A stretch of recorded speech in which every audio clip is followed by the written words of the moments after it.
titik temu wujud Allah yang berwujudkan kepada nur yang lembut. Setelah kita memahami dalam kajian nafas,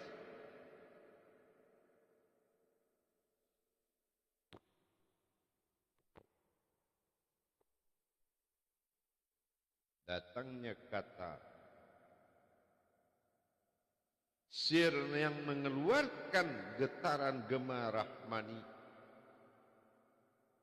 izzat-izzat awal yang timbul dari kata menuju gema rahmani, tarikan daripada gema hu tunggal yang menunjung tinggi kepada tingkat mencapai ketinggian nur ilahi yang turun menuju kalbi. Di situ pecahlah menjadi nurani. Nurani berdiri berwujud rohani. Rohani melebur menjadi mendirikan ruh pada sekalian alam. Dengan berdirinya rohani maka mengalirlah ruh pada tubuh. Maka ini yang dikatakan ruhu pada batin, ruhi pada nur, ruhani pada jasad. Ini adalah pemahaman tertinggi. Dari mana kita kenal adanya kata sir yang awalnya menjadi kata yang akan digemakan? Bagaimana kenal kita pada batin? Setelah sir ada batin, dan batin berdiri menjadi batin sejati. Dan batinlah melahirkan zat. Zat adalah yang digemakan oleh batin sejati. Ini yang dinamakan gema rahmani atau izzati. Dan gema rahmani inilah yang mencapai ketinggian. Dalam tarikan dia mencapai ketinggian, maka dia menyentuh nur ilahi berupa batin yang sangat lembut, turun menebus ubun-ubun mencapai kalbi. Disitulah tumbuh nurani. Nurani berdiri berhakikat batin al-haq, disebut dengan rohani.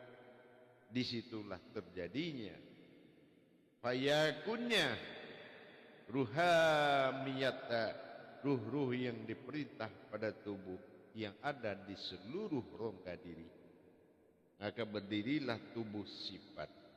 Penampakan izzati dalam nurani ini yang menjadi jasmani, ruhani yang terlihat, dinamakan dengan amruhu atau dikatakan dengan ruhani.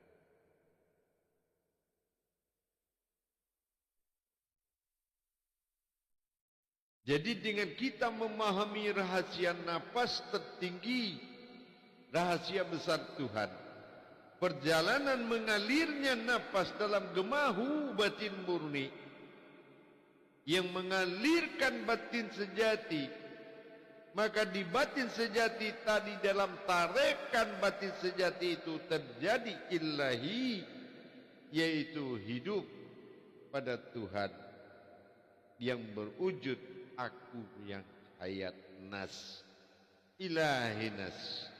Maka nyatalah izzati melihatkan zahirnya Allah berwujud nur lembut itu.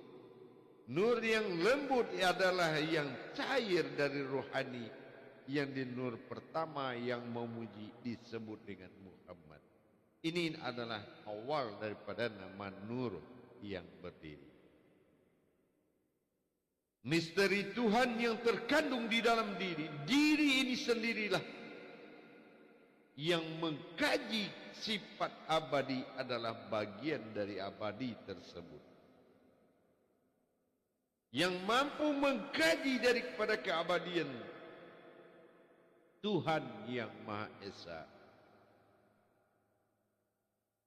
adalah bagian dari keabadian. Jangan hanya kita bisa mengatakan ada sir, ada batin, ada zat, ada nur, ada ruh. Kalau kita tidak tahu bagaimana perjalanan dari dia pada tak terhingga, meniupkan ruhu dinamakan aku adalah ruh pertama yang ditiupkan. Maka ruhku yang aku tiupkan setelah aku berdiri. Dari dia mencapai kesempurnaan bernama aku, baru ada kata ruhku. Tetapi adanya aku adalah ayat ruh pertama yang ditiupkan. Tetapi kehidupan adalah ruh yang ditiupkan oleh aku. Jadi beda kita memahami. Napas pada dia sebelum ada aku. Napas pada kehidupan setelah aku ada. Ini memang harus betul-betul kita paham.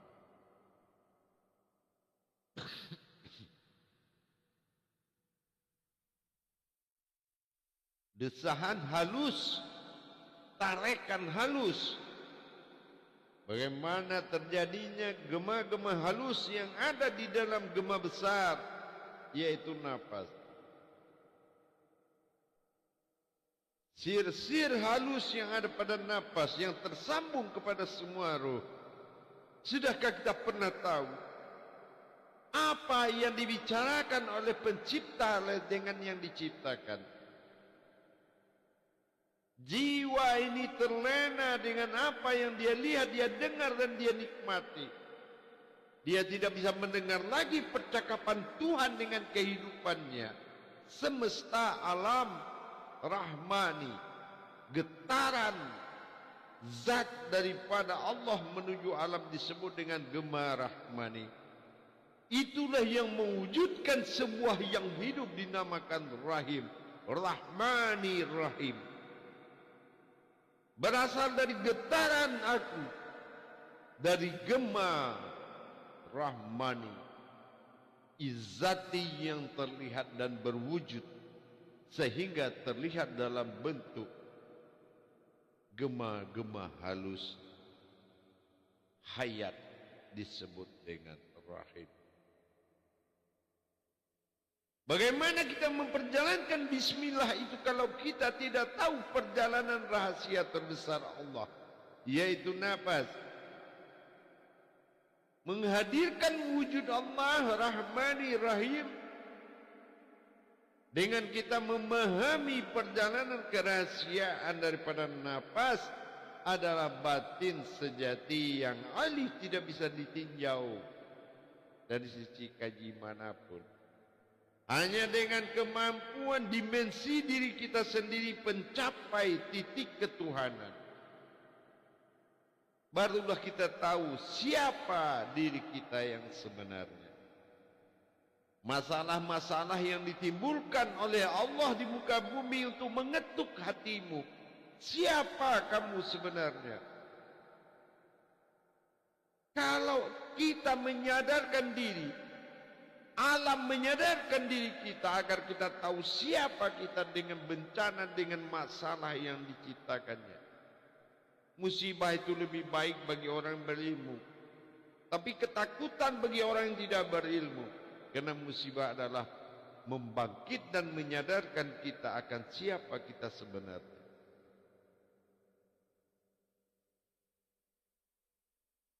Aku bukan sebuah rahasia yang tersembunyi, tapi aku adalah yang tertutupi oleh besarnya rasa keumatanmu. Kesombongan dirimu yang membuat aku tidak lagi engkau kenal. Nafas adalah Tuhan yang mengalir di dalam dirimu. Tuhan yang mengalir pada dirimu disebut batin abadi. Tapi yang naik dan turun batin sejati adalah hidupnya Tuhan. Ini yang dimuntahkan dan disampaikan dan ditiupkan kepada tiga kodrat pada alam kehidupan. Hati, akal dan nafsu. Pegangan kehidupan. Tetapi Diri jiwa raga ini adalah napasku yang sedang yang aku datangkan. Tetapi yang aku tiupkan adalah napasku. Artinya antara dia meniupkan aku dan aku meniupkan napasku, maka terjadilah suatu kodrat. Wa ma bainahuma, berdirilah di antara keduanya. Allahul ladzi khalaqas samawati wal arda wa ma bainahuma. Aku jadikan 7 lapis langit dan 7 lapis bumi. Tapi aku jadikan engkau di antara keduanya. Inilah sebuah wujud yang berwujud dan terlihat dalam bentuk maujud. Wujud itu juga dan maujud dia itu juga. Bahasa ini memang memusingkan atau membingungkan. Tetapi bagi engkau yang telah menyaksikan, yang telah mengalami dan menjalankan, bahasa ini adalah bahasa yang tidak bisa dan mampu diikuti oleh syaitan. Sesungguhnya kekuatan bahasa munajat itu sangat ditakuti dan tidak dipahami oleh iblis, syaitan dan lain-lain.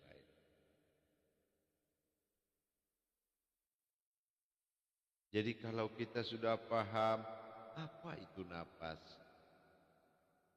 Napas adalah perjalanan batin sejatinya dia yang akan bertajali kepada kodrat jiwaku sendiri. Maka leburlah napas dalam bentuk jiwa dan diikat dalam bentuk satu raga. Maka jiwa adalah raga terlihat.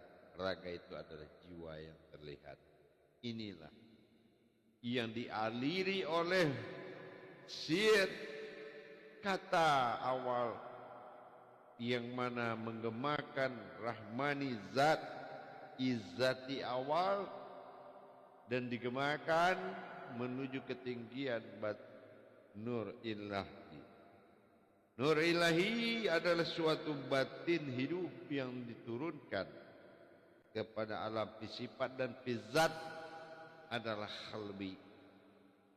Disitulah lahirnya nurani. Nurani inilah yang berdiri, berwujud ruhani, dan ruhani yang akan mengalirkan semua ruhamiyata, ruh yang mengalir pada tubuh. Barulah di situ ditiupkan 3 perkara kehidupan tadi. Ruh kehidupan adalah ruh dari aku, tapi aku adalah ruh yang ditiupkan oleh dia. Ruhku.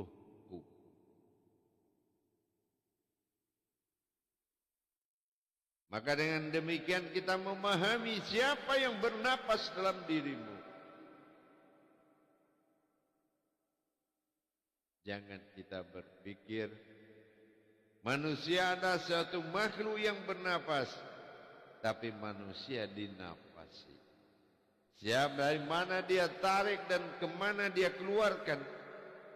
Bisa jadi yang kamu hisap yang tidak kamu suka.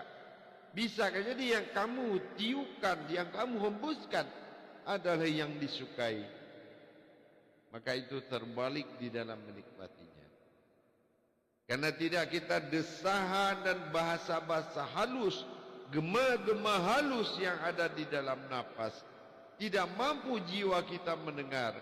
Karena jiwa kita sudah mati, meskipun napas kita hidup, tapi jiwa kita mati.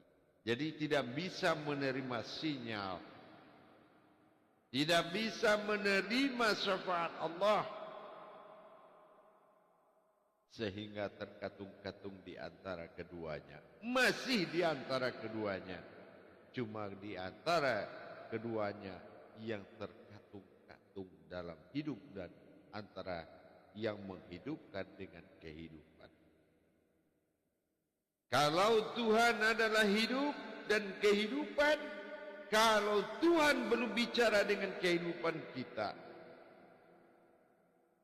maka sesungguhnya kita akan terkatung-katung di antara yang menghidupkan dengan kehidupan. Jiwa adalah sesuatu yang berkehendak, tetapi kalau jiwa itu tidak ada, maka kekuatan hidup kita tidak mampu menerima hikmah dari Allah. Kalau hikmah dari Allah kita tidak mampu terima, bagaimana bisa kita memahami apa kata yang ada pada napas? Napas kita tahu adalah gemahu, gema tunggal. Di dalam gema tunggal terdapat gema-gema halus, lintasan dunia, lintasan akhirat yang ada di dalam napasmu, sehingga kita tidak paham akan itu, maka kita terjadi suatu kehidupan di antara semuanya. Kita tidak bisa lagi menjalankan sapaan Allah. Kita tidak mampu lagi menjalankan wasilah-wasilahnya Allah. Karena kita adalah jiwa yang mati. Kita tidak mampu lagi mengalirkan batin sejati. Batin abadi mengalir dalam gema antaran batin murni yang mengalir kepada batin abadi. Batin abadi tidak mampu mengalirkan ilahi batin sejati sebagai hidup kepada semua alam. Maka manusia itu belum digolongkan hayatnya Allah. Karena napasnya belum berbicara. Maka dikatakan man arafa nafasu faqad araha ilahu. Orang yang tidak mengenal napas itu adalah Tuhan, maka Tuhannya bukanlah aku.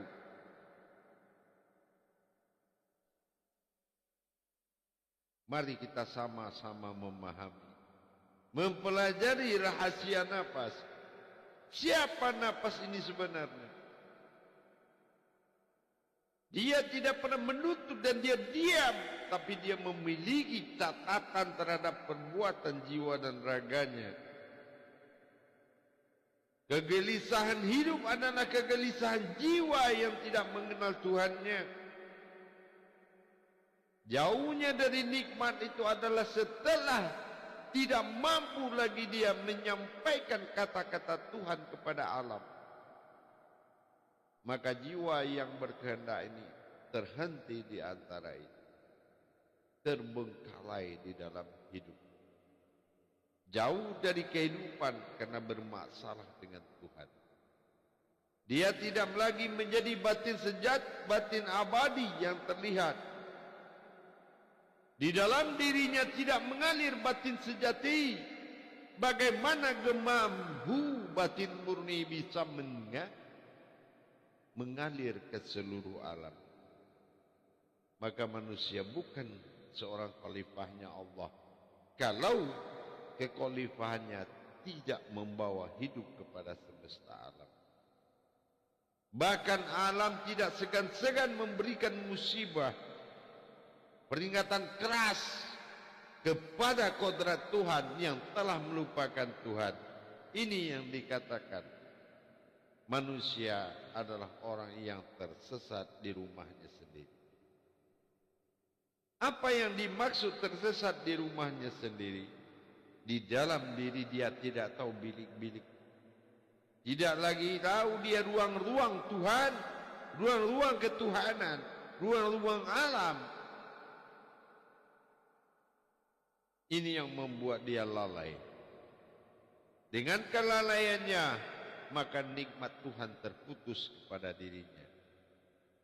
Dia tidak mampu lagi menjalankan nikmat wakilnya Allah, nikmat nasirnya Allah. Dia tidak wakil yang dari rahasia Allah.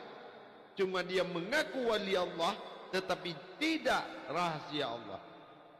Wali yang tidak berasal dari rahasia Allah tidak akan mampu membuka. Hanya Tuhan yang bisa cerita Tuhan. Hanya Allah yang bisa menceritakan Allah. Artinya hanya kodratku yang mengenal aku. Tidak ada pemahaman yang bisa tanpa izin Allah. Al-Baqarah 269. Dengan kita tahu apa itu nafas, ternyata semua bernapas. Ruh pun bernapas. Karena nafas adalah batin abadi. Dialah yang menghubungkan jiwa itu kepada dia. Dia yang menghubungkan aku dengan dia. Dengan demikian, kita tidak akan lagi mampu menghadapi gejolak kehidupan. Kenapa? Karena kita terputus dari yang menghidupkan. Kita tidak lagi menjadi suatu askor, sesuatu yang menyimpan, sesuatu yang memberi wujud, mewakili semua perbuatan wujud.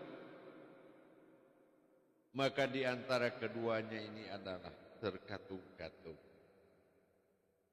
Untuk itu, marilah sama-sama kita menyadari kembali, mengkaji kembali berapa pentingnya mengenal nafas. Banyak yang mengatakan zikir nafas. Tidak ada zikir nafas kecuali kamu tidak bisa melupakan dari mana nafas dan apa wujudnya pada diri. Itulah hakikinya nafas. Suatu perjalanan yang tidak bisa lagi dilupakan. Ini yang dikatakan zikir nafas. Bukan ke atas dan ke bawah. Kalau ada nafas ke atas, mati yang di bawah. Kalau ada nafas ke bawah, mati yang di atas. Hakikat tidak akan mengantarkanmu kepada suatu rahasia besar. Tetapi rahasia besar itulah yang harus diungkap dalam diri kita. Insya Allah. Mari kita ikuti perjalanan bimbingan belajar dalam makom YouTube Buya Pasaman Timur. Insya Allah. Tuntunan kalam-kalam yang sufi yang kita bagikan kepada semua jemaah demi meningkatkan ketakwaan untuk melebur diri di dalam gemahu. Tidak ada lagi upaya di dalam pencarian melainkan lebur di dalam diri itu sendiri. Insya Allah.